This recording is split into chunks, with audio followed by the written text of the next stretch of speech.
ప్రజల నుంచి పుట్టిన పార్టీ వైఎస్ఆర్సీపీ అని ఒంగోలు పార్లమెంట్ ఇన్ఛార్జ్ చెవిరెడ్డి భాస్కర్ రెడ్డి అన్నారు. తమ పార్టీ బలంగా ఉందని, కొందరు పార్టీని వీడినా కొత్త వారితో మరింత ఎదుగుతున్నామని ధీమా వ్యక్తం చేశారు. అరెస్టులు, కేసులకు వైసీపీ భయపడదన్నారు. వెలిగొండ ప్రాజెక్టు పూర్తి చేసిన ఘనత వైసీపీదేనంటూ హర్షం వ్యక్తం చేశారు. కూటమి ప్రభుత్వం చేస్తున్న పనుల్లో చిత్తశుద్ధి లేదని ఆరోపించారు. జరిగినటువంటి ఒక కార్యక్రమంలో తెలుగుదేశం పార్టీ చెందినటువంటి వారు వైఎస్ఆర్ విగ్రహానికి అవమానం జరిగేలా వ్యవహరించడం ఇది కరెక్ట్ విధానం కూడా కాదు. వైఎస్ఆర్ గారు అందరికి ఆరాధ్య నాయకుడు. వైఎస్ఆర్ గారు ఈ రాష్ట్రంలో ప్రతి ఒక్కరి ప్రాణాలు కాపాడాలని 108 తీసుకొచ్చిన వ్యక్తి. అనారోగ్యంతో ఊరు చనిపోకూడదని ఆరోగ్యశ్రీ తీసుకొచ్చిన వ్యక్తి. పేదింట్లో పుట్టిన ప్రతి పిల్లవాడు ఉన్నత చదువులు చదవాలని ఫీజు రియంబర్స్మెంట్ తీసుకొచ్చిన వ్యక్తి.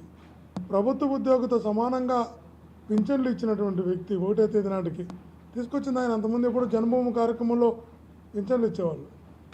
పార్టీలో కులాలు చూడకుండా అందరికీ మంచి చేసిన మహానుభావుడిని, అన్నదమ్ములు ఆధిపత్య పోరులో వాళ్ళిద్దరి మధ్యలో ఆధిపత్య పోరు ఉంటే వాళ్ళిద్దరూ వాళ్ళ ఇళ్ళ దగ్గర చేసుకోవాలి. ఎవరు గొప్ప ఎవరు తక్కువ అనేది వాళ్ళు చూసుకోవాలి. వైఎస్ఆర్ గారి విగ్రహం కాడికి వచ్చి జెండాలు కట్టడం, ఇట్లా జెండాలు కట్టడం కాదు.